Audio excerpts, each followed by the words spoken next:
Hello, my dear students. I hope you all are healthy and enjoying this time with your family. I also hope that you are learning lots of new things because learning should never be stopped. So, today in English literature, we will go through a new chapter, that is Robinson Crusoe discovers a footprint. Robinson Crusoe was a sailor. He loved traveling. Once he went on a voyage and he was shipwrecked in a thunderstorm. He somehow survived and was washed to a deserted island. Deserted means where nobody lives. He lived there for many years all alone. In this chapter, we will read the part where one day he discovered a footprint on the sand. And he was really surprised to see it because, according to him, he was the only person living on that island. He was a bit scared too. So let's find out what happened next. Let's begin with the chapter Robinson Crusoe discovers a footprint. One day, when I was going towards my boat, I was surprised to see the footprint of a man on the sand. I stood amazed. I listened. I looked around me. I could neither hear nor see anything. I went up higher to look down. I went up the shore and down the shore, but it was no good. I could find no other footprint but that one. I went to it again to see if there were any more footprints and to tell if it had been my imagination. But it was not mistaken, for there was exactly the print of a foot. Toes, heel, every part of a foot. I could not imagine how it came there. I stayed a long time thinking, but became more and more confused. So one day, when Robinson was going towards his boat, he was surprised to see a footprint of a man on the sand. The word amazed here means extremely surprised. He looked all over that place for the person who made that footprint, but that was of no use. He went back near the footprint just to confirm that he was not imagining it, but there really was a footprint with all the parts of a foot. Robinson thought how it came there and he was really confused. At last I returned home very frightened, looking behind me after every 2 or 3 steps, mistaking every bush and tree to be a man. When I came to my cave, which I call my castle, I ran inside it, as if I was being chased. I do not remember whether I used the ladder or went in by the hole in the rock. So, after some time, he returned home very afraid and confused. He kept looking behind him as if there was a man on the island, and due to this fear, he was mistaking every tree to be a man. The word mistaking here means to be wrong about something. When he reached his cave that he lived in, he ran inside it as if he was being chased. The word chased means to be followed. He was confusing plants to be humans and he was imagining that someone is chasing him. So he ran for the cover in his cave. I ran for cover faster than any animal could run. I did not sleep that night. The more I thought about what I had seen, the more afraid I became. I thought it could be one of the savages of the mainland who had wandered out to the sea in a small boat.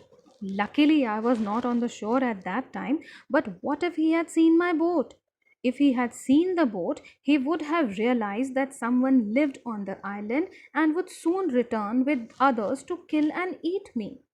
Now, Robin was really scared and he was not able to sleep the whole night. He kept on thinking about that footprint, and the more he thought, the more afraid he became. He came to the conclusion that it might be the footprint of one of the savages who live on the mainland. The word savage here means wild people in primitive state, and yes, they can kill and eat humans. The other word is mainland, means a large continuous extent of land. So he thought and he drew the conclusion that it might have been the savage of the mainland. He might have come wandering in his boat to the island. The word wandered means to go from place to place without a definite route, and that savage must have made that footprint. But his main point of being frightened was that if he had seen the boat of Robinson Crusoe, he might have realized that somebody is living on the island and he could come back with others and eat Robinson Crusoe. So I lay fearful for many days and prayed for protection. In doing so, I was much comforted and began going out to investigate. But even now, as I went forward, I looked behind me frequently because I was still very frightened. Robinson stayed in his cave for many days. He was very scared for his life and he prayed for protection. Then, after some days, he decided to go out to investigate about who made that footprint. But he kept looking here and there and behind frequently because he was really scared. The word investigate here means to inquire. Now, Robinson Crusoe gained some courage and he wanted to know that who made that footprint. He went there to investigate. However, as I went about for 2-3 days, I saw nothing. I became a little bolder. I decided to go down to the shore again and examine the footprint once more. I decided to measure it with my own footmark. As I came closer to the footprint, I realized that it could not be my footprint because I had not come to this part of the beach since a long time. Secondly, as I placed my foot alongside that footprint, it seemed larger than my own.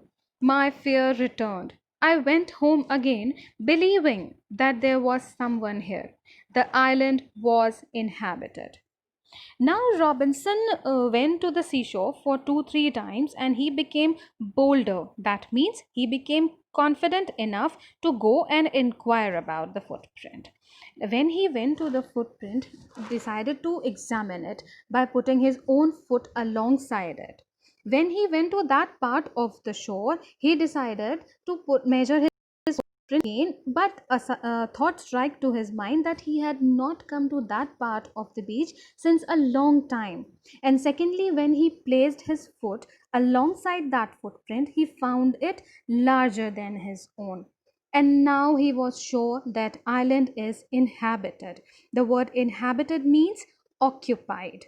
So now he was sure that some savages have come to his island and inhabited it. Whose footprint was that? Well, kids, that's another story. But for now, Robinson was confirmed that his island was inhabited by savages and he was really scared about it. So, what do we learn from this story? We can learn to be brave, have courage, and always face your fears because most of the time problems can be real big, but many times it is not as big as it seems to be. So always remember to be brave and have courage.